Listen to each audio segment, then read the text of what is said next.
Yo, what's up, movie people? I hope you're doing well. We got a lot of movie news to go over today. It's a big episode. We got Deadpool set photos, Alita Battle Angel, and DC news galore. So let's get right into it. Alright, so first up on our news, we have Michael Mann's Ferrari releases on December 25th in theaters.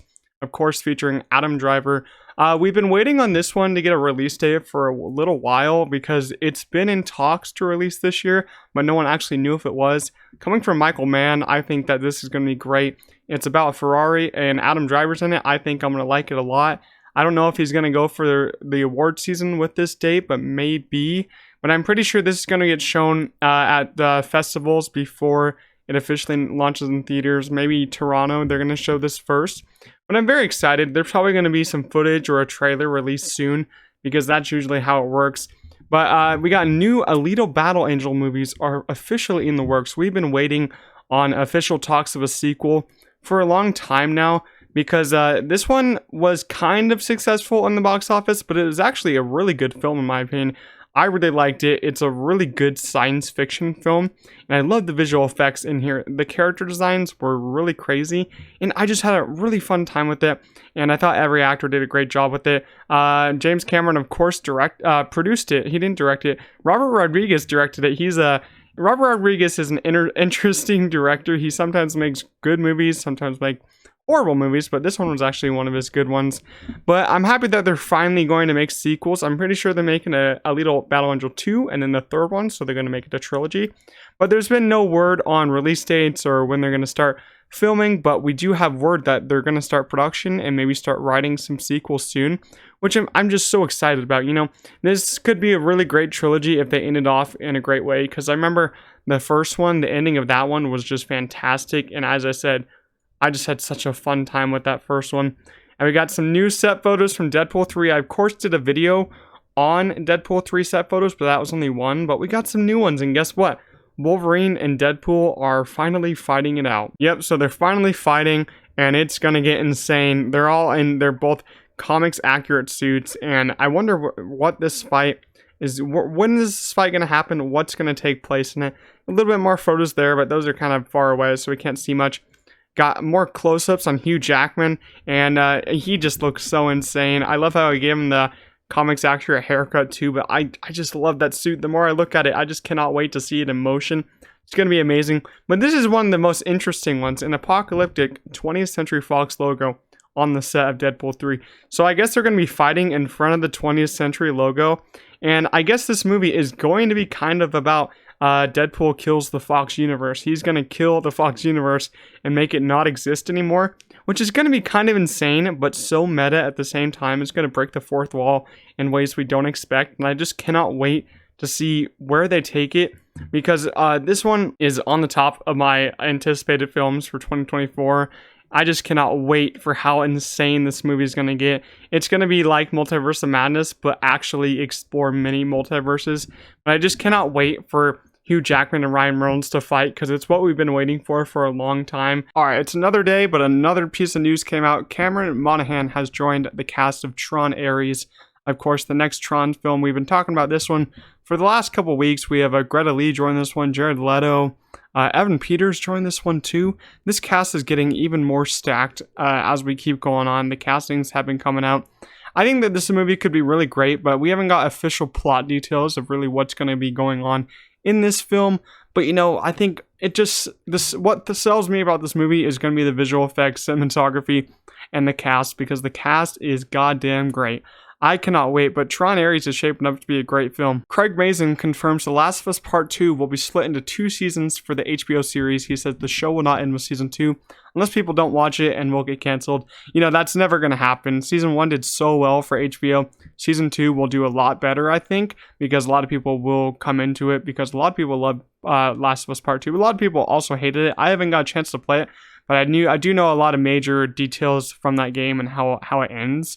So, you know, I'm not going to be really surprised when I do play it or when I do see this season. But I think this is a great idea because Last of Us Part 2 is a big game, much bigger than the first game. And I think there's a lot more that they could do with the show, with fleshing out characters and stuff before they make the major decisions that they did on the Part 2 game. So I'm actually very happy about this. I'm happy we get more seasons. I don't know if they're going to end with Season 3 or not, because I heard they're going to make a Last of Us Part 3 game, so they might do a show at the same time. You know, I just love The Last of Us. I really just want more content from it. It'll be a while until we get season 2. But I think Craig Mason confirmed that they started writing it, but they had to stop because of the writer's strike.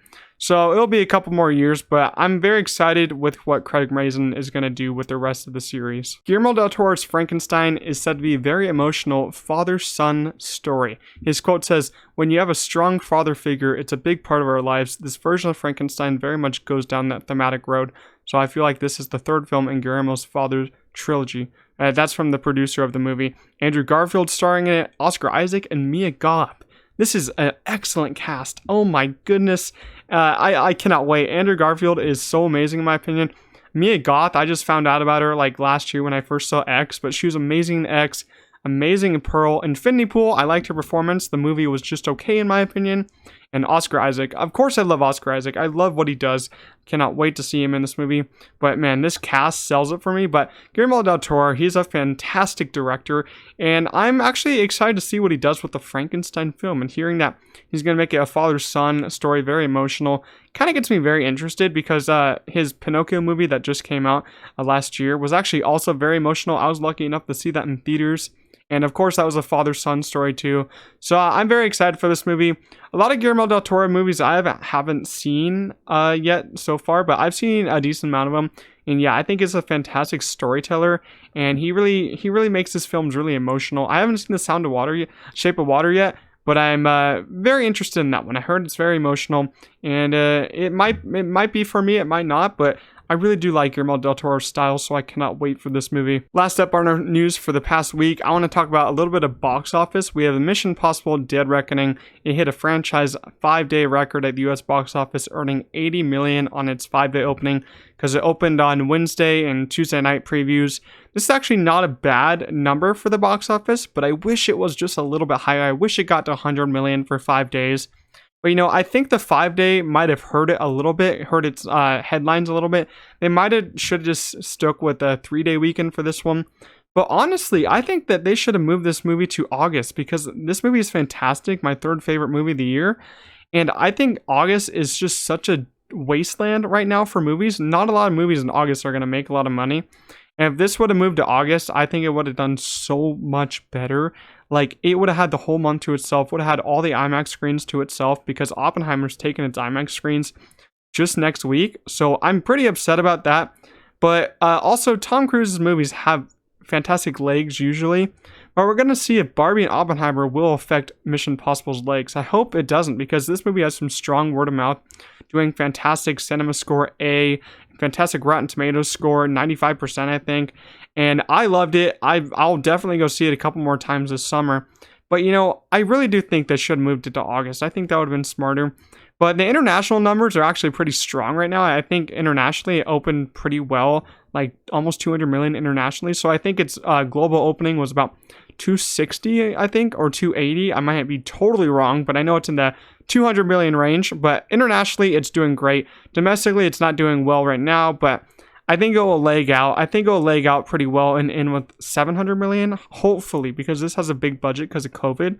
But I hope part 2 can really capitalize and make a lot more money. But they need to put part 2 in a better place, because putting part 1 just a week before Barbie and Oppenheimer was just not a good idea. I think Paramount really should have moved it to August. I would have been fine waiting another month. But you know, 80 million isn't bad. It's just not fantastic. We'll see how it does in the coming weeks. But that's all for the box office that I'm going to talk about, the major movie. That was our major release this week. But that's all for the news also. Let me know what you guys thought of the topics I talked about today, and I'll see you guys in the next one. Peace out.